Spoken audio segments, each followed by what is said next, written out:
Republican voters are getting ready to find out how left-leaning they are.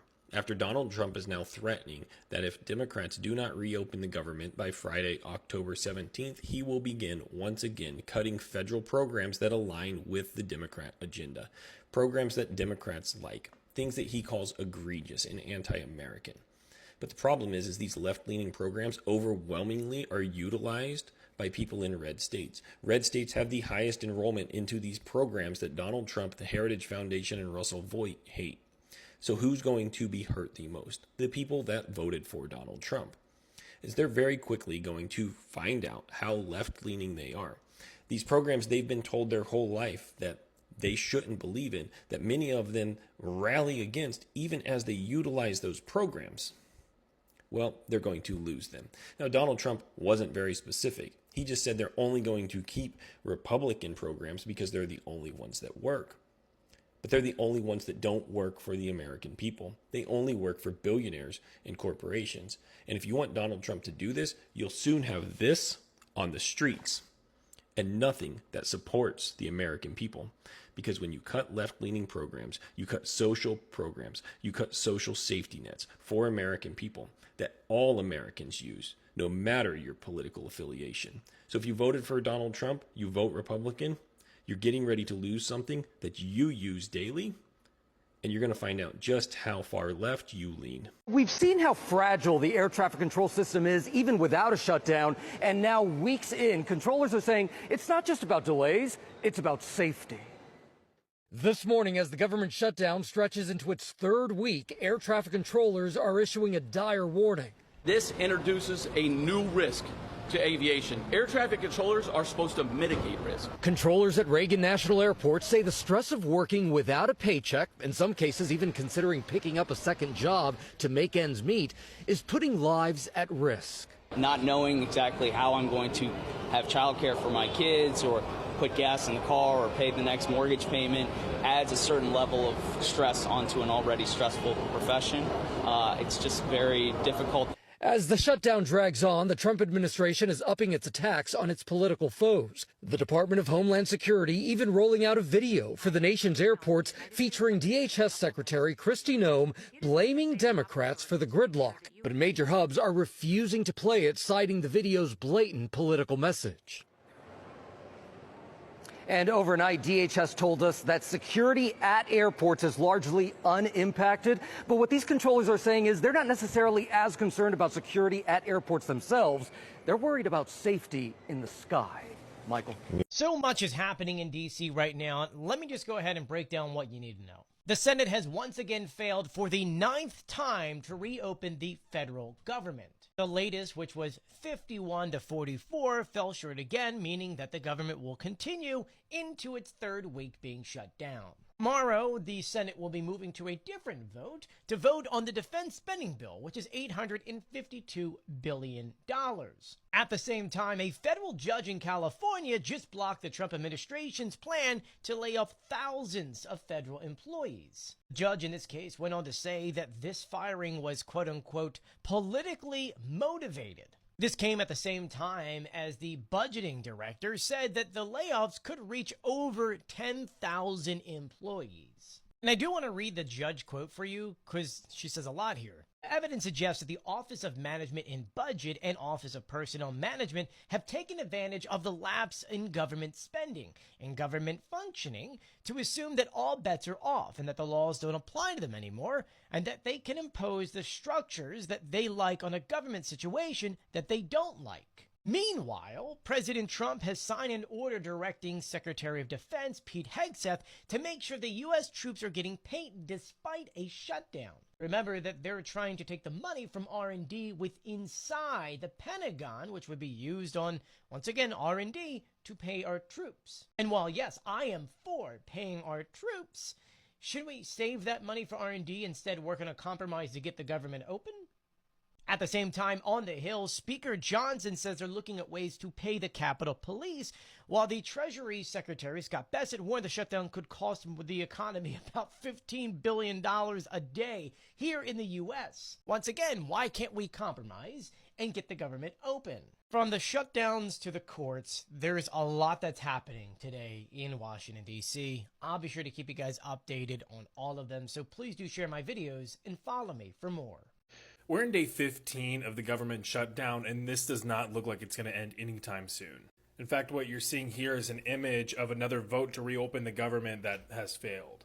And it's getting more and more interesting as time drags on because currently the battle lines are drawn around healthcare. You've probably heard a lot of Republican representatives and senators say that the Democrats want healthcare for legal immigrants. And you've probably heard a lot of Democrat senators and representatives say that they just want to extend ACA tax credits. Well, in either case, open enrollment, which is whenever Americans can sign on for health insurance, starts on November 1st. So they need to have this figured out by then.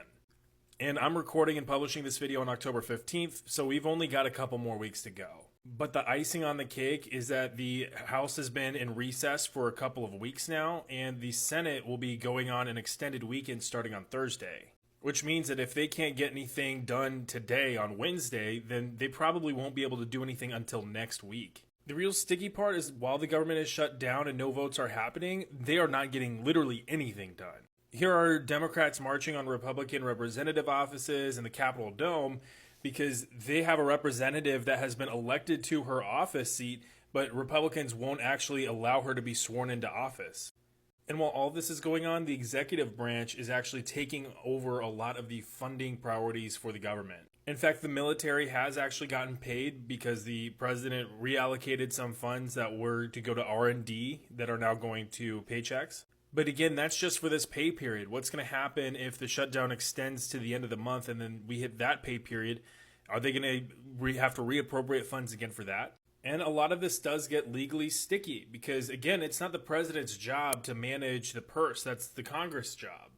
But Republicans are effectively baiting Democrats to argue against paying the troops, which is politically unfeasible. So right now we're just in a holding pattern while Congress continues to argue over health care. But once open enrollment kicks off, that will become a moot point for most Americans. Over 20 million Americans are going to have their skyrockets premium if the tax credits don't get extended. And of course, Republicans say that they just want a CR, a continuing resolution to fund the government, and then they'll talk about the health care plan. But that doesn't give them enough time. Again, we only got 2 weeks here. And again, those subsidies come from taxpayers. So it's not like we're not having that cost. It's just being transferred to taxes instead of to your healthcare premium. And none of it addresses how healthcare and health insurance companies have been absolutely fleecing Americans this entire time and why this is a problem in the first place. And that's just one problem with this entire shutdown. Once November 1st rolls around, it's going to open up a whole new can of worms that's going to continue to shut the government down if both sides can't agree. So continue to buckle your seatbelts because we're continuing to ride this ride. Yo, everything this man do, a judge comes along and tries to stop him. So there's a judge that just blocked temporarily, most likely temporarily just blocked the Trump administration from firing or getting rid of, federal workers during a government shutdown. These judges are activists, man. They most likely being ordered. Somebody's talking to them like, hey, do this, see what you can do. Try to slow him down. Slow him down. That it's temporary, but just the point of just slowing him down. I think Barack talking to these judges. I guarantee is an Obama judge. But this shit, you can't make this shit up. This shit is crazy, man. This shit is crazy. Like, you shut the government down, and y'all don't want to open it back up. Like, I believe the Democrats rejected it 8 times. They had eight opportunities to reopen the government. Now, so, Trump like, okay, I'm going to just get rid of motherfuckers, And here comes a judge. You can't do that. Like, trying to block it. You can't make this shit up, man. These judges are activists, man, and they need to be stopped. Gillibrand and the architect of the shutdown himself, Chuck Schumer, can barely hide their delight that the government is closed and troops are not being paid. I'll just say this. There's something that should be remembered by everyone. Democrats say that even missed paychecks for U.S. troops won't be enough to end this shutdown. The Democrats, who we just demonstrated, represent thousands and thousands of the most heroic men and women on the earth, refuse to put their unserious partisan demands to the side and pay the troops. The biggest thing that confused me about the government shutdown is the fact that the Democrats do not want Donald Trump to be able to do what he wants to do. They do not want him to have control. But from my understanding, the longer that the government is shut down, the day-to-day activities go to the executive office, which is his office. So that now gives them control to do shit like this. We'll be making cuts that will be permanent. And we're only going to cut Democrat programs. I hate to tell you. I guess that makes sense. But we're only going to cut Democratic programs. I mean, I guess that makes sense. We're only cutting Democrat programs. But we're going to start that. And we have Russell can talk to you about it if he wants to. But we'll be cutting some very popular Democrat programs that aren't popular with Republicans, frankly. Which is probably why you should have left the government open so your opinion still mattered. That's the way it works. They wanted to do this, so we'll give them a little taste of their own medicine. Just a little. As a messaging professional in politics, here's what I think happened when President Trump's team heard that the Democrats were trying to force the Republicans to talk about extending the healthcare credits. Trump's team probably approached him and said, hey, the Democrats want to talk to us about their best issue, which is healthcare, and we don't want to negotiate with them on this because we don't want to extend those healthcare credits. My guess is Trump said, then let's make it about our best issue. Immigration. Let's make it about illegal immigration. So social media posts from the president, vice president, trickling all the way down through Congress, all said the Democrats refuse to fund the government because they want to give health care to illegal immigrants. Is that true? Let's take a look at the facts. The only federal health care dollars that even make their way to illegal immigrants is when illegal immigrants go to the emergency room. Now let me explain this.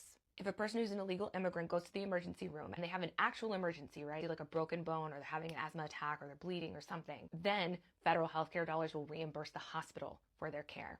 If it's not an emergency, the federal government will not reimburse the hospital and that person will get a bill. The amount of money that the federal government pays hospitals to take care of illegal immigrants who are in need of emergency healthcare is less than 1%. It's something like 0.05%, right? So 1/2 of 1% of the federal healthcare budget goes to illegal immigrants who need emergency healthcare. That's not why the government is shutting down. It's not. Mike Johnson actually got caught because he said that there was something like $200 billion going to illegal immigrants for healthcare. But actually, all that money that he was pointing to was legal immigrants who are on their pathway to citizenship, who are already here, who've already been approved by the government. He got caught, and then he realized he couldn't say that anymore. So I'm explaining the emergency healthcare situation so that you can understand how little of a portion of the federal budget actually goes to illegal immigrants. So that's not what this is about, and the Republicans are trying to distract you from what's actually going on. I would like to be able to share this message with more people in more places, and I'm now part of the Unfuck America tour. I'm very excited about that, and if you want to help our project, which is just us spreading the truth, please go to unfuckamericatour.com and you can donate or you can volunteer. This is just the truth, guys. I really don't care about picking a side. I just want people to know the truth. Like and follow me for more politics without the spin. The government's so embarrassing right now. You guys are embarrassing.